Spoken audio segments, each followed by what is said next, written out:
Muito bem, meus amigos, senhores, senhoras e senhoritas, queridíssimos concursandos do meu Brasil, alunos na rede LAC Concursos. Sempre um prazer muito grande em revê-la, estar em sua simpática e carinhosa companhia. E para mim, Cláudio Cardoso, você já conhece, sempre um grande privilégio me sentir parte das suas preciosíssimas horas de estudo. Então, meus amigos, reunidos aqui mais uma vez para tratar da minha e cada vez mais também sua queridíssima contabilidade geral. Então, dentro desse nosso curso de contabilidade introdutória, os conhecimentos básicos da contabilidade, que vão nos permitir depois alçar voos mais altos, vamos então à nossa aula a respeito de balancete de verificação e exercícios de débito e crédito. Então, gente, essa aula de hoje, juntamente com a nossa aula anterior a respeito do método das partidas dobradas e com a aula ainda anterior àquela, a aula a respeito de contas contábeis, fecha um triunvirato muito importante em relação ao sucesso do seu estudo futuro.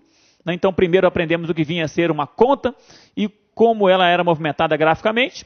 Logo depois, conhecemos o método das partidas dobradas, conhecemos a ideia do débito e crédito, fizemos algumas atividades, alguns exercícios a esse respeito, vimos o funcionamento das contas de ativo, passivo, patrimônio líquido, receitas e despesas. E na nossa aula de hoje, nós vamos conhecer uma última ferramenta a respeito desse método, que é o balancete de verificação. Como veremos, uma listagem de todas as contas movimentadas no período e seus respectivos saldos, se devedores ou credores, objetivando ter certeza de que os lançamentos foram feitos de maneira correta, ou seja, que o total dos movimentos a débito foi igual ao total dos movimentos a crédito. Feito isso, a nossa aula de hoje também será dedicada à prática de todos os conhecimentos que nós adquirimos até aqui. Então vamos fazer primeiramente um exercício dirigido de débito e crédito e logo depois alguns exercícios de concursos anteriores que envolvem lançamentos contábeis, alguns com até bastante lançamentos contábeis, para que a gente possa então praticar tudo aquilo que a gente viu até aqui. Fique então bem atento, bem alerta a essa aula de hoje, porque podemos dizer ela será a sua principal oportunidade de praticar débito e crédito com esse objetivo específico. Daqui a pouquinho nosso curso decola em relação às operações contábeis, em direção às operações contábeis, já no segundo módulo desse curso, o curso de operações contábeis, em que naquele momento nós já não teremos tempo, oportunidade de a cada lançamento efetuado justificar por que foi a débito, por que foi a crédito. Então, é nesse momento que a gente vai precisar treinar bastante essa sistemática, essa metodologia do débito e do crédito. Beleza? Então, 2 objetivos bem marcados na aula de hoje. Primeiro o balancete, depois as questões sobre débito e crédito. Começamos então falando a respeito do balancete de verificação. Então, olha lá. Então, o balancete de verificação.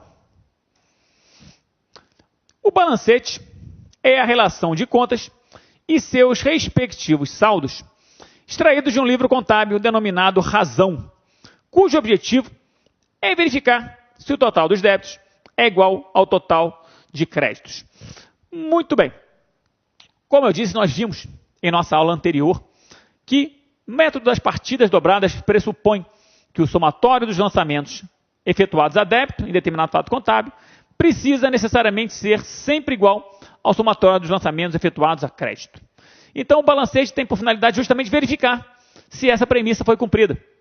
Se o total a débito foi igual ao total a crédito em cada lançamento, se eu depois pegar todas as contas movimentadas, pegar seus saldos, devedores ou credores, e somar, o total dos saldos devedores terá que ser igual também ao total dos saldos credores. Para fazer essa listagem, o balancete nada mais é do que uma listagem, nós vamos nos recorrer a um livro contábil denominado livro Razão. Então, na nossa próxima aula, nós vamos aprender a respeito de livros contábeis com mais detalhes. Mas nós vimos aqui, ao falar em escrituração, que a escrituração é uma técnica contábil consistente em, utilizando uma linguagem própria, específica, que a gente aprendeu, a linguagem do método das partidas dobradas, efetuar o registro dos fatos contábeis em livros especiais, chamados livros contábeis. Os principais, o livro diário, um livro onde os fatos são registrados de maneira cronológica, e o livro Razão, um livro onde cada página desse livro corresponde à movimentação de uma única conta. Então, esse balancete de verificação, também chamado balancete de verificação do razão, consiste em pegar cada página que corresponde a uma conta, pegar o saldo final daquela conta, naquela página, e botar numa lista e ver se o total dos saldos devedores é igual ao total dos saldos credores. Gente, esse assunto é um assunto importantíssimo em termos de prova. Nós temos inúmeras questões a respeito de balancete de verificação. Questões em que o cara te dá um balancete e pede para você identificar quais são as contas e dizer qual é o total de um determinado grupo, qual é o total do ativo, qual é o total do patrimônio líquido. Então tem que conhecer as contas e saber classificá-las. Questões matemáticas a respeito dos saldos devedores e credores. Né? Então o cara pergunta qual é o total dos saldos devedores, qual é o total dos saldos credores. Então temos muitas situações, esse aqui é um assunto muito explorado em termos de prova. Então vamos lá, prosseguindo. Documento muito simples, né, o balancete, basicamente composto de duas colunas numéricas. Uma coluna para os saldos devedores, outra coluna para os saldos credores. Então é isso aqui. O balancete de verificação é isso que você observa aqui no seu quadro. Ele é composto de 3 colunas. Né? Então, uma coluna para listar as contas que foram movimentadas ao longo do período, que tem saldo naquele exercício. Uma coluna para as contas, para os saldos devedores. Outra coluna para os saldos credores. Né? Então você começa, né? Conta bancos, conta movimento, você sabe. Uma conta que representa um direito, né? O dinheiro depositado na nossa conta corrente. Se é direito, é um ativo, e o ativo tem saldo do devedor. Então você lança na coluna débito. Conta receita bruta de vendas. Toda receita, você sabe, corresponde a uma origem de recursos, e se a origem é crédito. Então, todas as receitas têm natureza credora. Então, você vai lá na coluna do crédito e lança a receita que decorre da venda de mercadorias. O CMV, o custo das mercadorias vendidas. Vamos aprender com mais detalhe quando falarmos em operações com mercadorias. Mas ainda na aula de hoje, teremos uma experiência maior com relação ao CMV. Né? O custo daquela mercadoria que eu hoje estou vendendo. Tá? Então, o CMV, uma despesa, como veremos, e se é despesa, aplicação de recursos.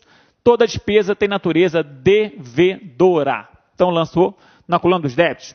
Veículos são bens, são ativos, devedores. Despesas financeiras, como disse, despesas sempre devedoras. Máquinas e equipamentos, bens, também ativos, portanto, devedores. Capital social, obrigação da minha empresa para com seus sócios. Né? Conta de patrimônio líquido, fonte de recursos, grupo com natureza credora. Então, entra lá na coluna dos créditos. Maravilha? Então, qual é o objetivo? O que a gente quer no balancete? Quer que, em somando a coluna dos débitos, em somando a coluna dos créditos, esses dois totais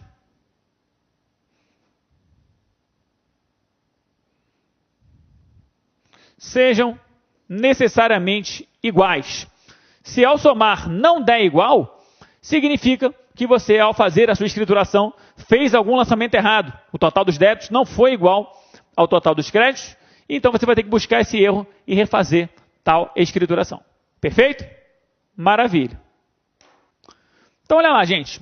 Com relação ao balancete, ao momento de elaboração do balancete, nós podemos identificar 2 momentos possíveis. Chamado balancete inicial, ou balancete de verificação inicial. Então, é aquele levantado antes do encerramento das contas de resultado, ou seja, antes da apuração contábil do resultado do exercício, lucro ou prejuízo. Então, gente, terminou a apuração, terminou a escrituração. Você ainda não realizou um procedimento, que nós aprenderemos na aula de hoje, de apuração do resultado do exercício. Então, ainda não sabemos se tivemos lucro ou prejuízo. As contas de receita e despesa ainda estão lá presentes com os seus saldos correspondentes. Então, nesse momento, eu faço o meu primeiro balancete para ter certeza de que está tudo bem até aqui e que eu posso, então, passar para o nosso próximo passo, que é a apuração do resultado, o lucro ou prejuízo. Então, ele é elaborado antes de apurar o resultado.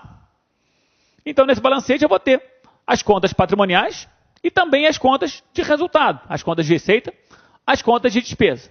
Maravilha? Pois bem, logo depois disso, né, eu vou partir para um procedimento que nós vamos aprender, repito, na nossa aula de hoje, de apuração do resultado do exercício.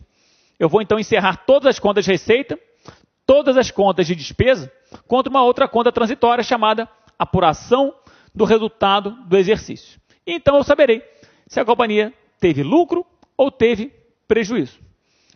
Encerrar as contas de receita e de despesa fará, como nós veremos daqui a pouquinho, com que todas elas passem a ter saldo zero, né? E estejam então prontas para recomeçar o cômputo de receitas e despesas no exercício social seguinte, para que no outro exercício social eu saiba se eu tive lucro ou prejuízo. Um lucro ou prejuízo que, é claro, é independente do lucro ou prejuízo do ano anterior. Não é isso? Então, para poder começar um novo período de apuração, eu preciso que as contas de receita e despesa do ano anterior estejam zeradas, né? Muito bem. Então, eu vou fazer um procedimento de apuração de resultado, vou sumir com as minhas contas de receita e de despesa e vou transferir, como veremos esse resultado, para uma outra conta patrimonial, uma conta de patrimônio líquido, que é a conta lucros ou prejuízos acumulados. Feito isso, para ter certeza de que a minha apuração de resultado foi feita de maneira correta, eu elaborarei um novo balancete, chamado balancete de verificação final, né?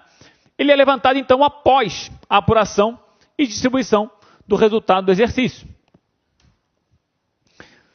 Nesse balancete, aparecerão apenas contas patrimoniais, visto que as contas de resultado já foram zeradas, encerradas, na apuração contábil do resultado.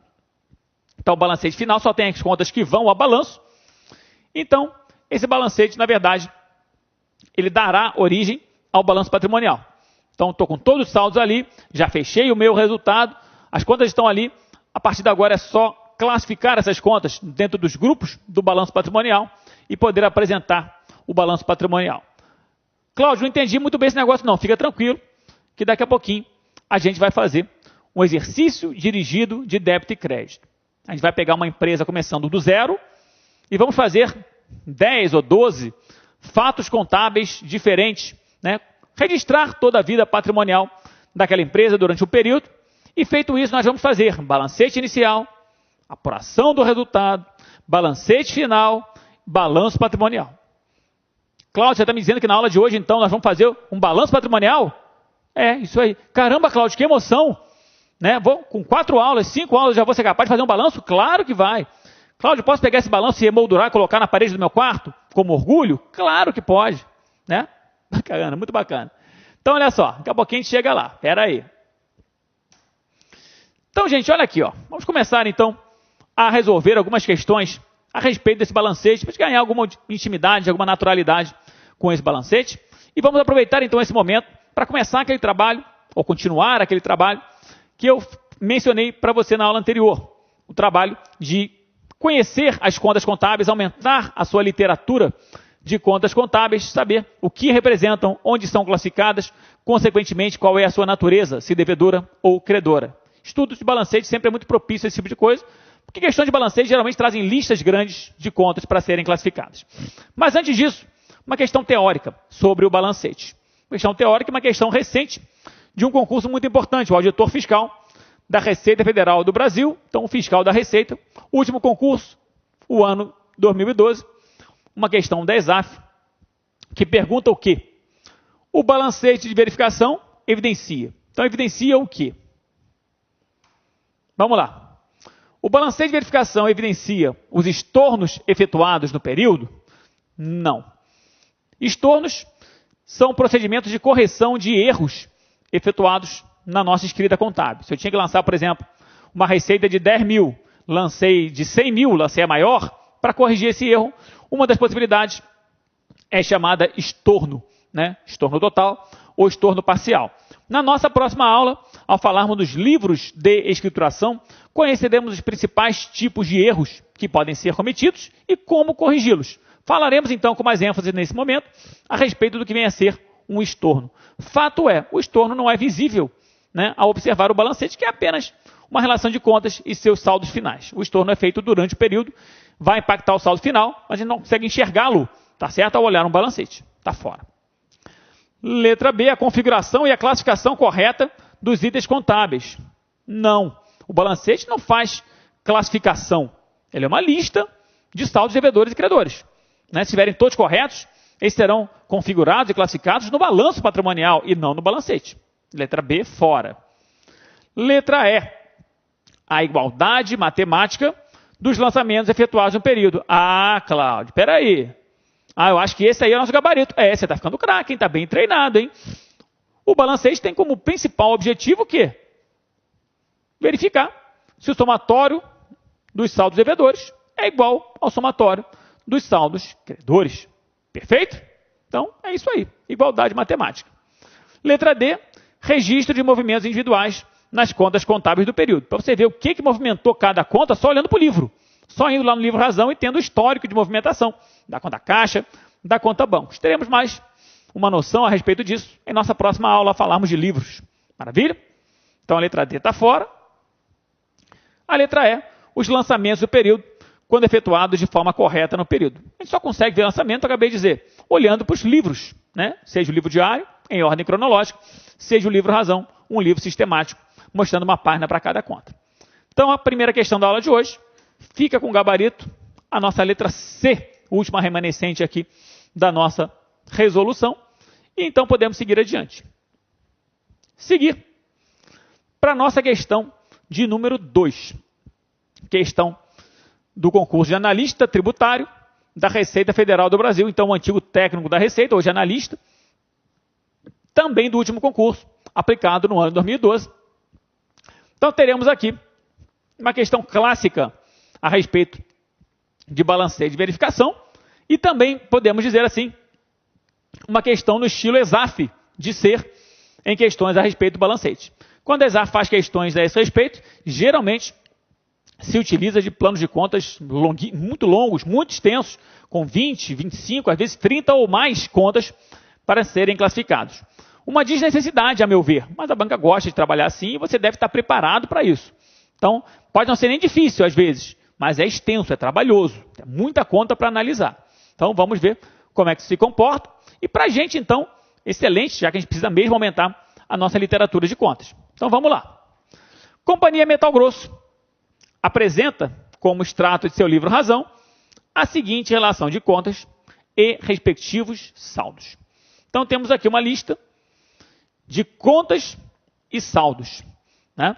Essa coluna natureza é uma coluna que eu já estou colocando ali para auxiliar em nossa resolução, né? Porque a banca vai querer informações a respeito do total dos saldos devedores, do total dos saldos credores, tá certo? Então, o nosso trabalho vai ser analisar conta a conta e dizer se ela é devedora ou se ela é credora. Ok? Então, nós já vamos começar aqui a nossa resolução. O trabalho aqui vai ser pegar cada uma dessas contas e dizer para que ela serve, onde ela se classifica, tá certo? E, consequentemente, qual é a natureza de seu saldo. Maravilha? Muito bem. Então, vamos lá, vamos começar. Olha aqui, ó. Ações de coligadas. Uma empresa, tendo sobra de caixa, pode pegar o dinheiro que está sobrando e investir em ações de outras empresas. Comprar ações de outras empresas. Assim como você, pessoa física, também pode fazer isso. Tem gente que compra ações na bolsa, né? Quando faz isso, a companhia pode fazer isso porque a ação está barata, querendo logo revender e tem intuito especulativo. Trata-se, então, de um valor mobiliário. Pode fazer isso também com intuito estratégico, comprar ações que dão direito a voto naquela outra empresa, percebendo que, tendo direito a voto, eu posso exercer influência na administração daquela outra empresa, ou até mesmo controlar as decisões daquela outra empresa, se eu tiver a maioria dos votos naquela outra empresa, né? Se eu tenho ações de uma empresa de tal maneira que me permite a ter influência administrativa nessa outra empresa, dizemos que essa outra empresa de quem eu possuo as ações é uma coligada. A minha empresa, então, tem ações de coligadas. Perfeito? É um direito da minha empresa, né, classificado no ativo não circulante em investimentos, e se é ativo, claro, tem natureza devedora. Perfeito? É uma aplicação de recursos. Ações em tesouraria, nossa segunda conta. Quando a companhia negocia com suas próprias ações, a companhia emite ações e vende ações, então, a seus acionistas. Perfeito? Em algumas situações que nós aprenderemos ao estudarmos o patrimônio líquido, no nosso terceiro módulo, ao falarmos do balanço patrimonial, nós veremos que em algumas situações é necessária a recompra por parte da minha empresa daquelas ações que são de posse, ou que eram de posse, dos acionistas. A empresa, então, recompra do acionista aquela ação e guarda-as, então, e nós dizemos tecnicamente, guarda-as em tesouraria. Então, são denominadas ações em tesouraria. Como veremos, uma conta redutora, uma conta retificadora do patrimônio líquido, né? Se o patrimônio líquido é um grupo com natureza credora, tem característica de origem de recurso, é credor, nós vimos no final da aula passada que a conta redutora, que a conta retificadora, tem natureza oposta, contrária ao grupo a que pertence. Se o PL é credor, essa conta retificadora do PL só pode ter natureza devedora. Maravilha? Então vamos lá, vamos seguir. Aluguéis passivos. Gente, vai aqui um macete importante. Toda conta que termine pela palavra passivos ou passivas, corresponde a uma despesa. Então, aluguéis passivos é a mesma coisa que despesa com aluguéis. A companhia precisou pagar um aluguel, tá certo? Alugou um imóvel, está pagando lá mensalmente o aluguel, é uma despesa, despesa com aluguéis ou aluguéis passivos. E se é uma despesa, ninguém pode duvidar que tem natureza devedora. Então, olha lá. Aluguéis passivos, conta com natureza devedora. Na sequência, a amortização acumulada. Companhia, muitas vezes, para poder desenvolver o seu objeto social, ela vai depender de direitos intangíveis que ela vai obter junto a terceiros. Sejam esses terceiros pessoas de direito privado, sejam esses terceiros pessoas de direito público. Um caso clássico, por exemplo, é o caso das emissoras de televisão que transmitem os jogos do Campeonato Brasileiro de Futebol. Você sabe que as TVs, né, a emissora que transmite o Campeonato Brasileiro, ela paga um dinheiro, um bom dinheiro, aos clubes de futebol. Paga por quê? Paga porque os clubes são bonitinhos, são legais, gente boa? Muito antes, pelo contrário, né? Paga pelo direito de explorar a imagem, explorar aquela marca, explorar a marca Flamengo, explorar a marca Corinthians, explorar a marca Bahia, explorar qual seja o clube, tá certo? Que a TV está pagando. Maravilha? Só que a TV faz isso, né, por um período de tempo limitado contratualmente. Olha, a gente está te pagando aqui 10 milhões para poder explorar a sua marca pelos próximos 2 anos. Ah, beleza. Então, eu quero que você perceba o seguinte, esses 10 milhões que estão sendo pagos, que dão direito àquela emissora de televisão, à medida que o tempo passe, vão perdendo valor. De maneira que daqui a 2 anos, a emissora não terá mais direito algum com relação ao uso daquela marca. Percebeu? Então, a perda de valor do capital aplicado em direitos que têm prazo de duração limitado é medida na contabilidade por meio de um fenômeno chamado amortização. E quando a gente lá em operações contábeis trabalhar em cima de depreciação, amortização e exaustão, nós perceberemos que todos os 3 fenômenos se traduzem em despesas, tá? Eu vou ter despesa com amortização. Despesas cuja contrapartida acontece em contas retificadoras, redutoras daquele direito no ativo. Então, a conta amortização acumulada, ela é uma conta redutora também. É uma conta retificadora, só que dessa vez retificadora do ativo, né? Pode ser retificadora do ativo imobilizado ou do ativo intangível. Então, se ela é redutora, tem natureza contrária ao grupo a que pertence, tá certo? O ativo é devedor, ela só pode ser credora. Destacarei então aqui os saldos credores, porque eles vão compor a minha resolução. A pergunta do problema vai ser justamente em cima de qual é o total dos saldos credores. Perfeito? Muito bem. Bancos conta movimento, nossa já conhecida, né? Conta que registra a conta corrente bancária da minha empresa. Todo mundo sabe que se trata de um direito da minha empresa. Consequentemente, é um ativo e o ativo é devedor. Então, essa não nos dá maiores trabalhos. Outra conta que é das primeiras a serem apresentadas num estudo de contabilidade é a conta caixa, que representa o dinheiro vivo, o dinheiro em espécie, um bem da minha empresa, é, portanto, um ativo, e se é um ativo, é devedor. Maravilha? Muito bem. Capital a realizar. Nós já conhecemos a figura do capital social. Capital social é aquela parcela do patrimônio do sócio que que o acionista entrega à companhia para que ela possa começar a desenvolver a sua atividade. Se o sócio entregou um dinheiro à companhia, é claro, a companhia passa a ter uma obrigação para com esse acionista. Por isso, a conta capital social é uma conta que registra uma obrigação com os sócios. É uma conta de patrimônio líquido e, como tal, tem natureza credora. Então, ela que está logo aqui embaixo, ó, nós já vamos colocar direto ali daqui a pouco. Natureza credora, é conta de PL. Tá? Quando a gente chegar lá na frente, quando estiver discutindo o patrimônio líquido, dentro de balanço patrimonial, nosso terceiro módulo de estudo, as demonstrações contábeis obrigatórias, eu vou dizer, olha, o capital social tem dois momentos. No primeiro momento, o sócio se compromete a entregar formalmente, ele faz uma promessa, né? Nós dizemos tecnicamente, subscreve o capital, então surge a figura do capital subscrito, tá? E no segundo momento ele faz a entrega efetiva, ele entrega propriamente o dinheiro, o veículo, o imóvel. Tá? E esse ato é chamado de realização de capital, ou integralização de capital. E então, se no primeiro momento ele prometeu, mas ainda não realizou, nós veremos o surgimento da figura do capital a realizar, ou a integralizar. Conta que, como veremos, é redutora, é retificadora deste patrimônio líquido, redutora, retificadora do capital social. E ora, gente, retificadora do PL, o PL é um grupo credor. Se eu quero uma retificadora, eu quero uma conta com natureza contrária, ou seja, devedora. Então, capital a realizar, devedora, e o capital social, como eu acabei de explanar, conta com natureza credora, conta de PL. Maravilha? Muito bem. Acabou, Cláudio? Não. Tem bastante conta a mais. Aguenta aí. Bacana. Vamos lá, vamos seguir. Outra conta que nós já mencionamos é a conta cliente. A conta cliente registra direitos da minha empresa por conta de venda de mercadorias a prazo. Eu entreguei a mercadoria ao meu cliente e o cliente ainda não me pagou. Eu passei a ter um direito contra ele. Então, se trata de um direito, trata-se de um ativo, consequentemente uma conta com natureza devedora. Maravilha? Conta seguinte, comissões ativas.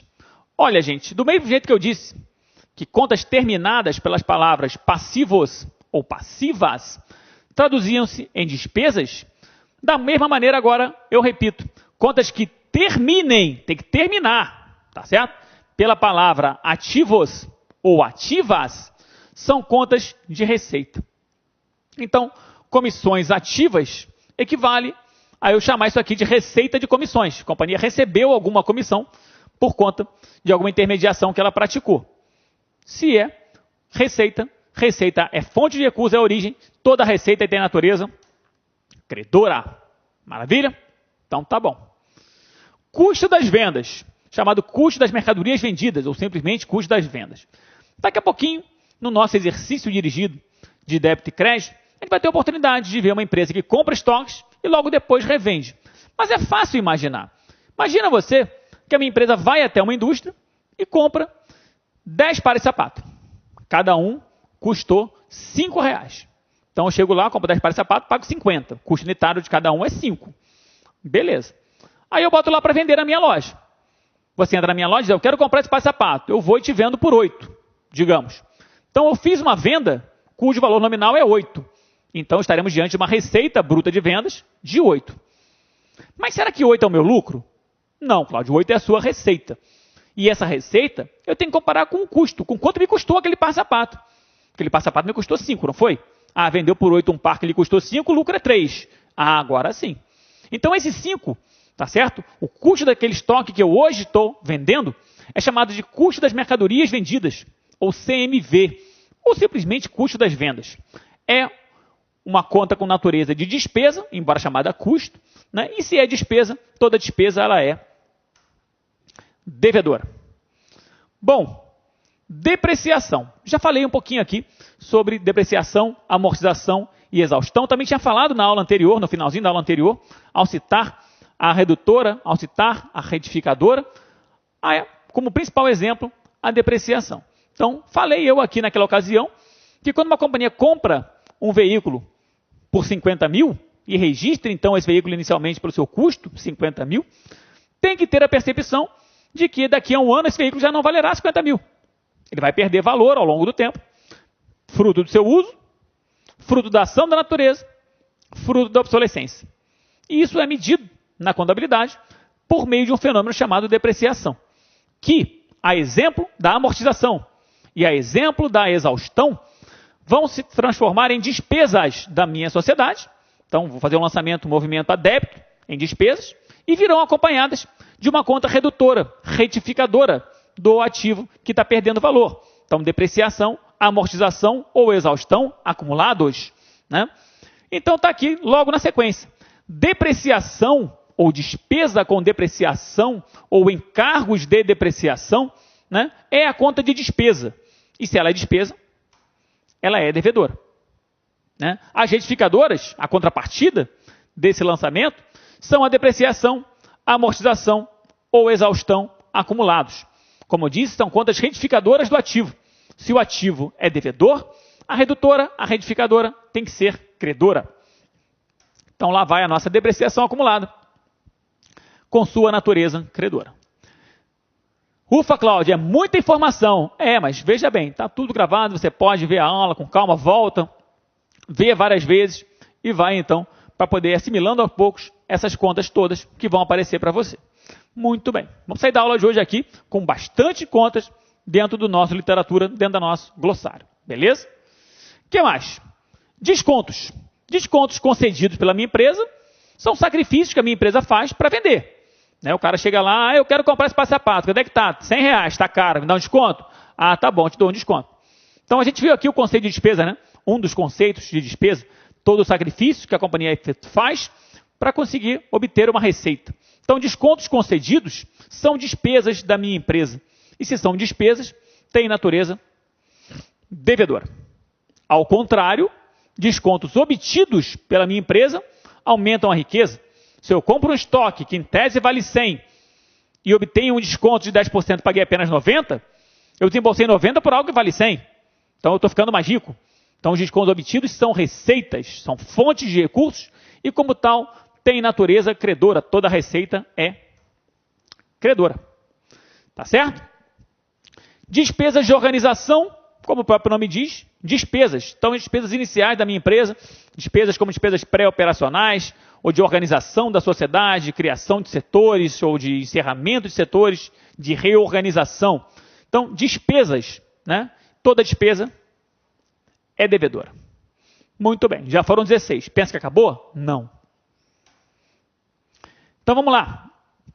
17. Duplicatas a receber.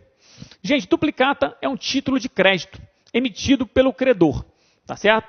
E aceito pelo devedor. Então, eu faço uma venda a prazo, tá certo? Entrego a mercadoria a você, mas essa venda, como eu disse, foi feita a prazo. Eu passo a ter um direito contra você. Cláudio, você já falou disso, registra na conta cliente. Pois é.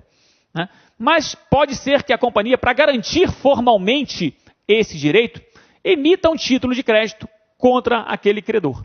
Tá certo? Então, a companhia emite um título chamado duplicata, chama o credor e diz, assina aqui, assina aqui concordando, aceitando que você está devendo isso. Assina aqui essa duplicata. Beleza. Então, é o mesmo direito por venda a prazo de mercadorias, porém garantido por um título de crédito chamado duplicata. Então, duplicata a receber, direito, um ativo, consequentemente, tem natureza devedora. Agora, Cláudio, e se for o contrário? Eu comprei a prazo e o meu credor emitiu uma duplicata contra mim. Eu fui lá, assinei, aceitei, reconhecendo minha dívida, e agora eu tenho duplicatas a pagar. Ora, você tem uma obrigação com terceiros, um passivo, e o passivo, você sabe, tem natureza credora. Muito bem. Duplicatas descontadas, uma conta que até vai se tornar importante no nosso estudo, do nosso módulo seguinte de operações contábeis. Quando eu estudar aqui operações financeiras, veremos que o desconto duplicatas, uma operação financeira, mudou o seu tratamento contábil. Essa conta duplicata descontadas era uma conta redutora, retificadora do ativo. Ela retificava o saldo da conta duplicadas a receber. E hoje essa conta não é mais do ativo, redutora, mas sim uma conta de passivo. Tá? Uma conta que registra uma obrigação. Isso aqui é mais ou menos o seguinte, para a gente não ficar boiando completamente no assunto. Eu faço uma venda a prazo, garantida por uma duplicata. Eu tenho duplicatas a receber. Então, essa venda é para eu receber daqui a 30 dias, 60 dias, 90 dias, 180 dias, seja lá qual for o prazo. Só que eu precisando de dinheiro hoje, precisando me financiar, eu vou até o banco e digo, seu banco, você me antecipa esse dinheiro dessa duplicata? O cara, claro! Aí o cara desconta uma taxa de juros e deposita na sua conta aquele valor. Você antecipa o recebimento daquela duplicata. Tá certo? Quando o seu cliente for pagar, em vez de pagar você, que já recebeu do banco, ele vai lá e paga ao banco. Perceba que essa operação ela tem uma natureza de empréstimo, de financiamento. Consequentemente, é uma obrigação com terceiros. É, como eu disse, uma conta de passivo e o passivo é credor. Maravilha? Show de bola. Então vamos seguir. Fornecedores é uma conta clássica, que a gente já comentou aqui, né? Fornecedores registra a obrigação que a empresa tem por compra a prazo de mercadorias, por conta a prazo de estoque. Comprou estoque para revender, só que ainda não pagou. Não tem uma obrigação com terceiros registrada na conta fornecedores. É como se fosse fornecedores a pagar. Só que a gente não fala fornecedores a pagar, fala simplesmente fornecedores. Obrigação com terceiros, um passivo, portanto, conta credora. Máquinas e equipamentos, o nome diz tudo. Né? São bens, são máquinas utilizados em minha atividade operacional. Se é bem, se é ativo, é devedor. Mercadorias ou estoques, né, são os bens que eu tenho para venda, para intermediação. Então, uma empresa comercial tem lá os pares de sapato para vender.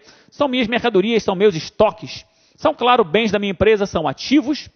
Consequentemente, contas com natureza devedora. Móveis e utensílios, o nome também diz muita coisa, né? A mobília que a minha empresa tem, móveis e utensílios são bens da minha empresa, são ativos da minha empresa e todo ativo é devedor. Outra conta muito fácil de observar, obrigações trabalhistas. O nome diz, né? Obrigação trabalhista é a companhia que tem obrigação com terceiros. Nesse caso, obrigações com o governo, no sentido de recolher, por exemplo, o fundo de garantia, né, do empregado. Então, FGTS, ou então as contribuições para o INSS, né, seja a contribuição do empregado, seja a contribuição do empregador. Também no nosso módulo de operações contábeis, vamos ver operações com folha de pessoal. Vamos entender mais a esse respeito. Por enquanto, nos basta saber que uma obrigação trabalhista é uma obrigação com terceiros, consequentemente, um passivo, e se é passivo, é credor. Muito bom. 24 contas, Cláudio, acabou? Não. Vamos lá, ainda vamos a 32. Vamos lá, será que acaba depois dessa? Suspense, vamos ver. Então vamos lá. Prêmio de seguros. Quando você contrata um seguro, né, você paga aquele seguro, a gente até falou disso na nossa aula aqui sobre regime de competência, você paga aquele seguro antecipadamente. Se você pagou o seguro antecipadamente e o tempo ainda não passou, você ainda não usufruiu daquele direito, daquela cobertura oferecida pela seguradora, você tem um direito contra a seguradora. Um direito registrado em contas como seguros a vencer, seguros a apropriar, seguros pagos antecipadamente. Posteriormente, o tempo começa a passar e você começa a usufruir daquela cobertura oferecida pela seguradora. Aí, você começa a incorrer no faz-gerador de uma despesa. Despesa denominada prêmio de seguros, ou simplesmente despesa com seguros. Tá? Então, estamos diante de uma conta de despesa, e se é despesa, é devedora. Maravilha? E vamos lá. Prejuízos acumulados. Como nós já comentamos aqui, o lucro ou prejuízo apurado pela minha empresa pertence aos seus acionistas. É uma obrigação da nossa empresa para com seus acionistas, de no futuro distribuir esse lucro aos mesmos. Então, quando a companhia apura lucro, ela registra esse lucro numa conta chamada lucros acumulados. Perfeito? Conta de patrimônio líquido com natureza credora. Quando a companhia, ao contrário, apura prejuízo, essa conta passa a ser chamada prejuízos acumulados. Como veremos na aula de hoje, ao fazermos a apuração do resultado do exercício, né, ao encerrar as contas de receita e de despesa, eu vou pegar o saldo, o lucro ou prejuízo, e transferir para uma conta patrimonial. E aí, como eu te falei, se for lucro, a conta chama-se lucros acumulados. Se for prejuízo, prejuízos acumulados. Nesse caso aqui, prejuízo acumulado é conta com natureza devedora. Né? É mais despesa do que receita, é mais débito do que crédito. Então, é uma conta com natureza devedora, tá? E conta devedora dentro de um PL que é credor, ela tem caráter redutor, retificador. Então, uma conta de prejuízos acumulados é redutora, é retificadora do PL, que é credor, portanto, ela é devedora. Tá certo, meu amigo? Tá certo, minha amiga? Então, vamos seguir. Ufa, Cláudio, 27. Provisão para devedores duvidosos. Provisões também serão objeto do nosso segundo módulo, módulo de operações contábeis. Provisões nada mais são do que estimativas contábeis. Fatos que a gente sabe que vai acontecer, mas que ainda não aconteceram. Mas que por ter certeza ou razoável certezas que vão acontecer, eu sou obrigado a reconhecer. Mas como eu vou reconhecer se ainda não aconteceu, se eu não sei o valor exato? Não tem problema, eu estimo, né? E as estimativas na contabilidade são chamadas provisões. Então essa estimativa aqui, chamada provisão para devedores duvidosos, ou provisão para créditos de liquidação duvidosa, ela é aquela que decorre do risco da inadimplência nas minhas vendas efetuadas a prazo. O risco do calote. Eu fiz vendas a prazo, eu tenho razoável certeza que uma parte delas eu não vou receber, vou tomar calote. Quanto é? Não sei, o futuro ainda não chegou. O que eu faço? Uma estimativa. Então essa conta é uma conta redutora, ela é uma conta retificadora do saldo da conta cliente ou da conta duplicatas a receber. Portanto, uma conta redutora, retificadora do ativo. Se o ativo é devedor, essa conta é credora. Já a provisão para imposto de renda registra as estimativas trimestrais que a nossa empresa faz com relação à obrigação de pagar o IR. Né? Se é uma obrigação com terceiros, é uma obrigação com o governo, é uma conta de passivo exigível, consequentemente também com natureza credora. Veremos, na verdade, que toda provisão, seja ela redutora do ativo, seja ela uma provisão do passivo, porque traduz uma verdadeira obrigação, sempre as provisões têm natureza credora. Perfeito? Cláudio, eu ouvi dizer, um passarinho me contou que esse termo provisões não é mais utilizado no ativo. A gente chama de estimativa de perdas. É verdade. Mas deixa esse assunto para quando a gente chegar lá no módulo de provisões. Tá? Por enquanto, você percebe, a banca continua utilizando esse termo, então a gente vai aceitando desse jeito mesmo. Tá? Muito bem. Então, na sequência muito fácil, olha aqui, receita de vendas, receita que decorre da venda de mercadorias. Entreguei a mercadoria ao meu cliente, eu tenho uma receita. Receita, fonte de recursos, origem, natureza credora. Reservas. Reservas são encontradas no patrimônio líquido. Eu posso ter reservas de capital, valores que estão aguardando para ingressar no capital social. Ou posso ter reservas de lucros. Então, retenções de parcelas do lucro da companhia com determinadas finalidades, seja finalidades previstas na lei ou no próprio estatuto da companhia. Então, em um caso ou em outro, reservas eu só encontro no PL. O PL é um grupo credor. Consequentemente, as reservas também o são. Maravilha? Na sequência, 32. Salários e ordenados.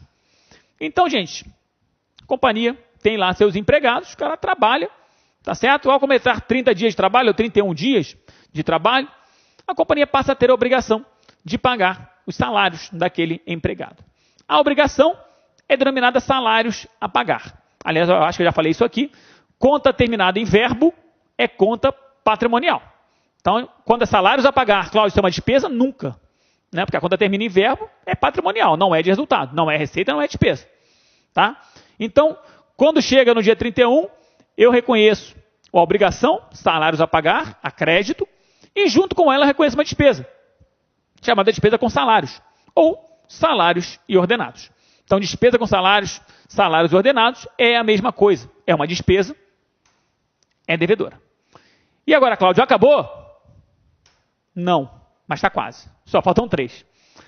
Pois bem, então seguros a vencer. Então já falei ainda agorinha mesmo aqui da hipótese do seguro. Disse que quando a companhia paga antecipadamente o contrato de seguro e o tempo ainda não passou, eu ainda não usufruí daquela cobertura oferecida pela seguradora, eu tenho um direito chamado seguros a vencer, ou seguros a apropriar, ou seguros antecipados. Né? Então, se é um direito, é um ativo, tem natureza devedora. Está lá. Na sequência, títulos a pagar. Títulos a pagar é uma conta, né? Uma classe, né? Uma conta genérica, que pode abrigar espécies como duplicatas a pagar, notas promissórias a pagar. Tá certo? Então, são títulos de crédito emitidos contra a minha empresa. Muito fácil ler, né, gente? Se é um título a pagar, é uma obrigação com um terceiro, é uma conta de passivo, consequentemente tem natureza credora. Finalmente, veículos de uso da minha empresa, são bens da minha empresa, são ativos da minha empresa, e o ativo, ele é devedor. Tá certo? Então, olha lá. Veículos, conta devedora. Feita a nossa classificação, ufa, Cláudio, 35 contas. Pois é. E na hora da prova, eu posso perder esse tempo todo fazendo isso? Claro que não, tem que ser automático. Você tem que conhecer essas contas todas. Então o cara quer saber qual é o total dos saldos credores Então, somando todas as contas que nós identificamos ali em vermelho como credoras, você vai encontrar 1.443. Maravilha? Muito bem. Então, essa segunda questão já está resolvida também. E aí, galera? Gostou da aula do professor Cláudio Cardoso? Fantástico, né? O professor Cláudio é um professor bastante experiente, um professor aí que conhece muito da contabilidade, e ele teve a oportunidade de gravar conosco um super curso de contabilidade geral. São mais de 20 videoaulas exclusivas, aulas super detalhadas, com exercícios, material de apoio, ou seja, um grande curso. Quer continuar assistindo a aula do professor Cláudio? Quer assistir as demais aulas do professor Cláudio? Então acesse nosso site lacconcurso.com.br e se matricule no curso que custa, atenção, apenas R$60. Exatamente R$60. Você vai ter direito ao curso completíssimo do professor Cláudio Cardoso. Você pode ter certeza que aqui no La Concurso é o melhor custo-benefício do mercado, o melhor custo-benefício do mercado. Então venha estudar conosco, que eu tenho certeza que não irá se arrepender. Forte abraço, fique com Deus. Clique lá.